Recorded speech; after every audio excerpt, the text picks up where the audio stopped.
Today I dey bring you gist about wetin fit shake our Nigeria economy. Now I see news where they talk say our GDP per capita don fall yakata. Imagine say Nigeria get money where they want share to everybody.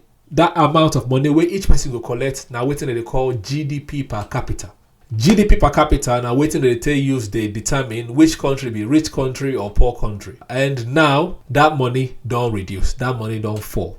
Okay, according to news where I see for Central News Africa, our GDP per capita don't drop from $877 to $835. So we don't short $42. They say na IMF, you know those people where they give loan and advice for money matter, na them talk they predict saying the way Nigeria economy they set up, maybe things feel better for 2026, 2027 and 2028, and by that time that drop, that GDP per capita we don't drop to 835 go increase reach $1,040.